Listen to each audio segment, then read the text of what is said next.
Now, I don't know what to think about this story. This is almost shocking.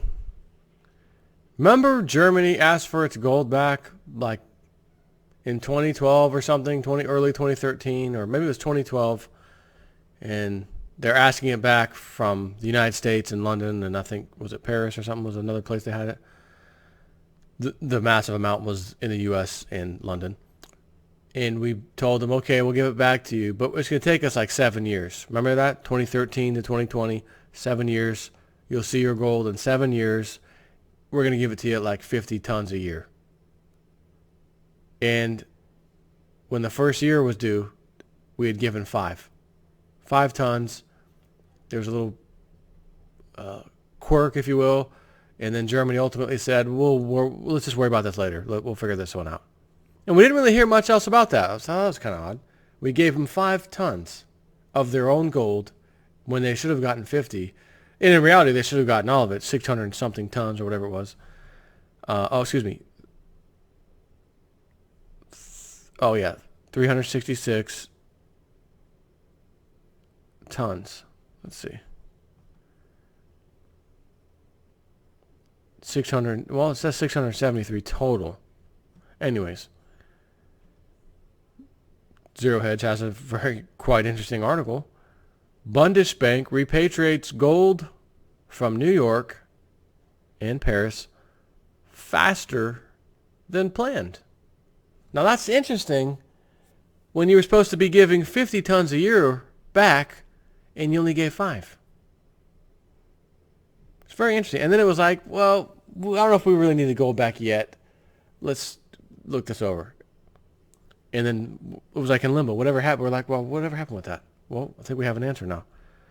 In January of 2016, the Bundesbank announced that 3 years after commencing the transfer of some of its offshore gold held from vaults located at the Banque de France in Paris and the New York Fed in New York, I thought it was London too, it had repatriated a total of 366 tons, bringing the German central bank's gold reserves held in Frankfurt to 1,402 tons, or 41.5% of Germany's total gold, of which is actually 3,381 tons, for the first time greater than the 1,000 or 1.347 thousand tons located at the New York Fed, which as of January 27th, 2016, held 39.9% of Germany's official gold.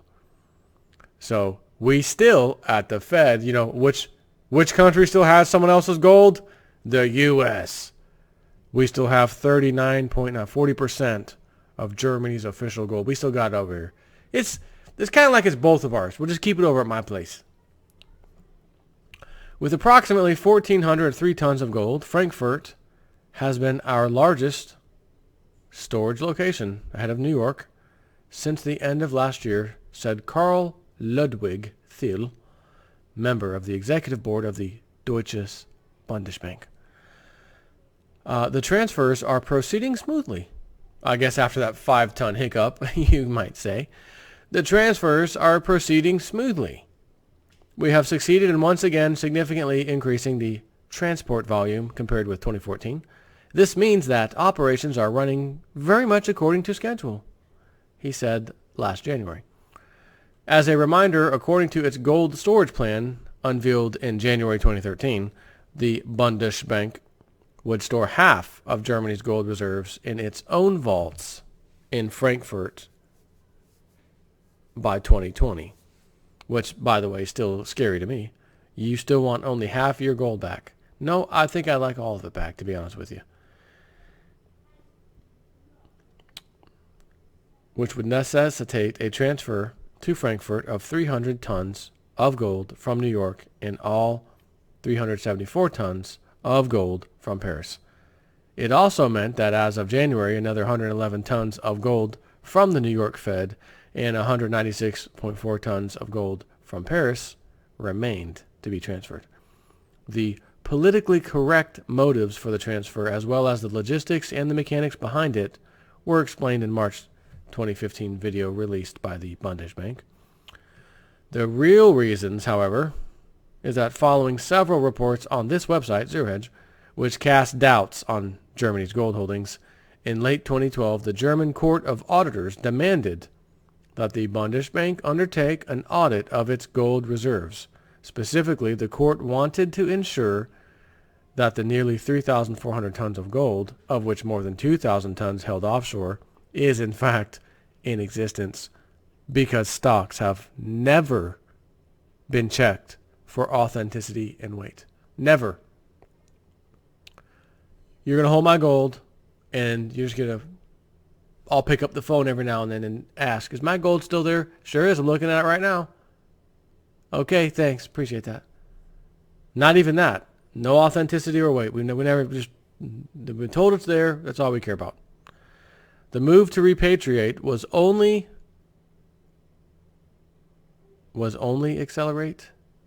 Maybe they meant accelerated, following rumors that much of the offshore held gold might have been rehypothecated. We needed that gold and used it somewhere else, and will not be there anymore.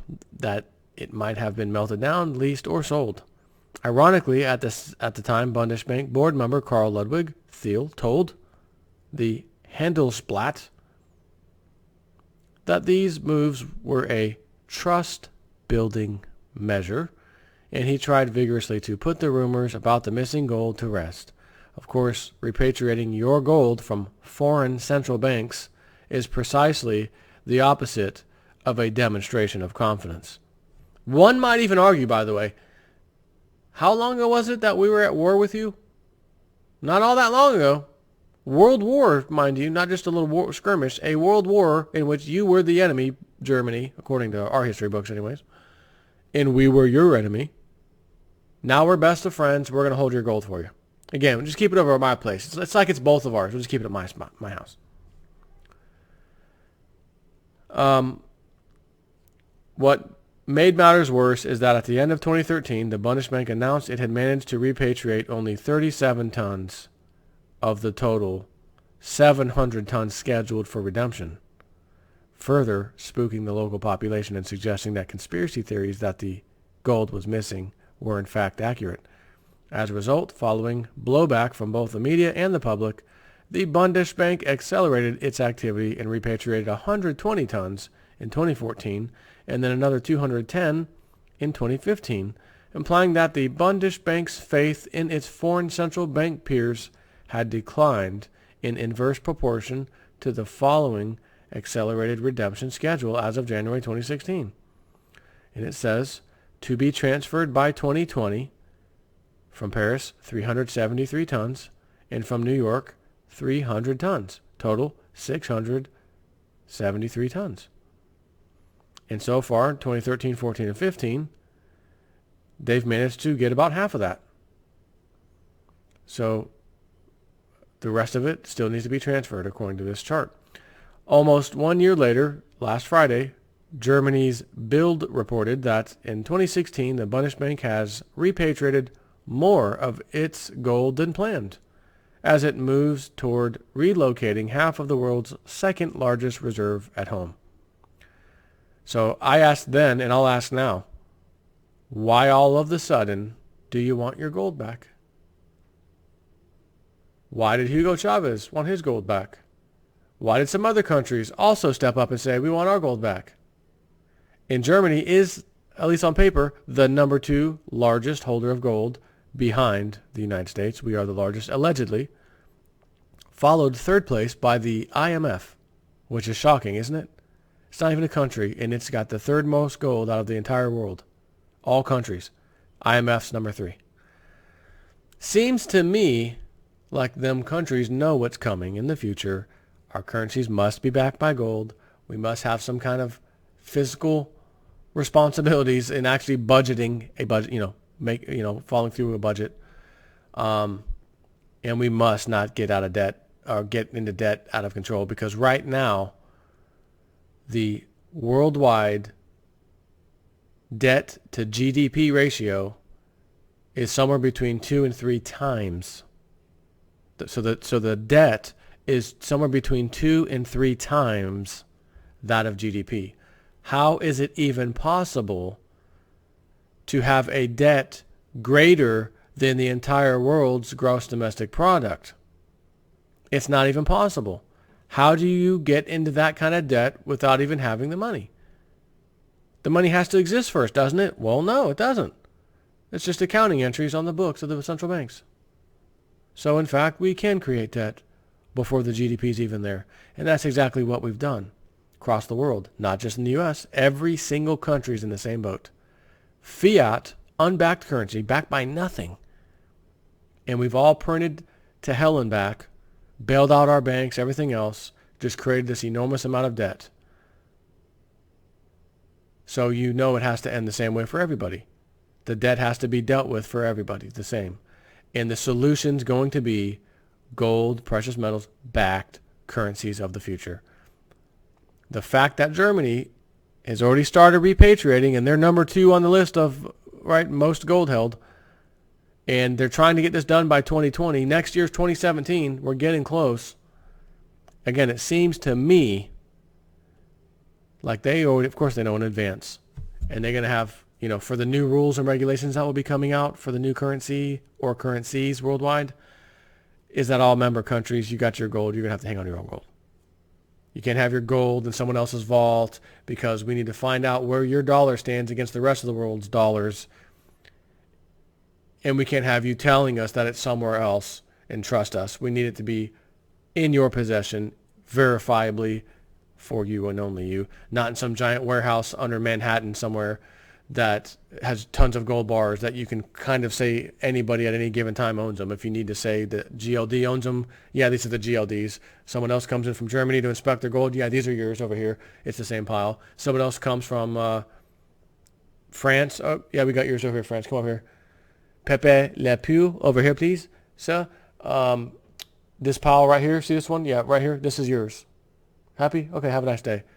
Lo and behold, no one knows. You've been showing everybody the same pile of gold. And everyone thinks it's theirs. So I think when the currencies crash and they have to reset everything, there's probably a little rule that says everybody must have your own little pile of gold, and he who has the most gold wins. And I don't know about you, but China has had an enormous appetite of gold. And I still firmly believe they have way more gold than what's on paper. But I can't prove that. It's a theory, a conspiracy theory, of course. But I think that's why they're doing this. That's why they all are doing it. One by one, repatriate here. And I remember covering this, and I'd see another one, I'd mention it. I'd see another one, I'd mention that one. And like I said, Hugo Chavez of Venezuela was the first one. And I knew it, and I said, he pissed those bankers off. He's going to pay dearly. And he did. Fast-moving cancer wiped him out. His predecessor took over, and they had to sell all the gold off that he repatriated because they were collapsing economically. They had to sell off all their gold. The club wins again. You cannot defeat the club. And he thought he was smarter than these guys. Hugo. Mr. Chavez. Sorry about your luck. And now the new guy. Maduro. Meet the new boss, same as the old boss. It's like a civil war over there right now. They had to call the National Guard out the other day to quell rioting. Starving people. That's what the rioting was, starving people. Not sure how long that place is going to last before they get rid of him. But I think once they do, all of a sudden, the United States is lifting sanctions all of a sudden. And, once we get our puppet person back in place, of course. Don't know if that'll happen with the Trump presidency. Is Trump about that? Is Trump about replacing puppet governments? Don't know. But I think we're going to find out. Take care.